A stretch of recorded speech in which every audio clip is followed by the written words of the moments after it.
Та бүхэн энэ өдрийн мэндийг хүргье. Хуурамч шатхуун үйлдвэрлэж байгаа хуурамч шатхууны чанар орж ирж байгаа шатхуун хоёрын ялгаа эрс өөр байгаа юу? Тэг яг энэ шатхууныг хэрэглэснээс болоод энийг худалдаж аваад энийг хэрэглэснээс болоод ингээд энэ машин энэ техник гэмтчээ гэсэн юм дүгнэлтүүд гарсан уу гэсэн нэг юм асуулт байгаа. Тэгээ тодорхойлж.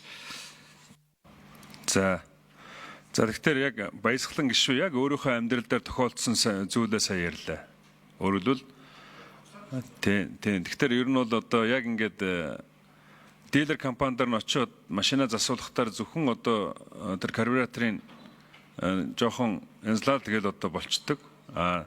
Тэгээ буцаад нөгөө танахаас болсноо шатхууны компаниас болсноо гэхээр айгаад бас юм хүмүүс хийж өгдөггүй ийм л байна л да. Тэгэхээр ер нь бол мэдээж одоо юу гэдгийг за ингээд та нарт нэг зүйлийг хэлэхэд яг тэр бензин шатхуунд орж байгаа тэр холцууд л орж байгаа. Жишээ нь керосин орох ёстой, нафта орох ёстой. Тэрнийг одоо жишээ нь яг тэр холцууд нь байна уу гэдгүүл тэргээ үзэхэд бол байгаа.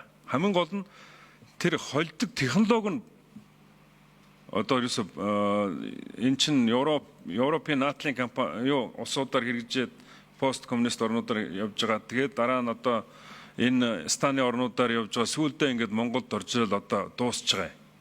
Энэ бизнес ерөөсөө хаагдж байгаа байхгүй юу? Энэ дэлхийн бусад орнууд бүгдээрээ энийг хэрэглэхээ болцсон. Тэгээд Монголд л одоо энэ хууль хяналт дээрээс нь одоо бүх зүйл нь ийм задгаа байгааг ашиглаж өнөөдрийг хүртэл энэ компаниуд энэ ажлаа хийж байгаа гэж ойлгож байна. Ер нь бол хилцүүлгийн явцад бол 4 жилийн өмнө Багнуурын уурхаан 40 машин хуурамч төс шатхуун хэрэгсний улмаас эвдэрчээ. Тус уурхаан том экспортын экскаваторын форсункын нэвтрэлдээ ихэд $15,000 нэгийг застгаал гэсэн юм л жишээ.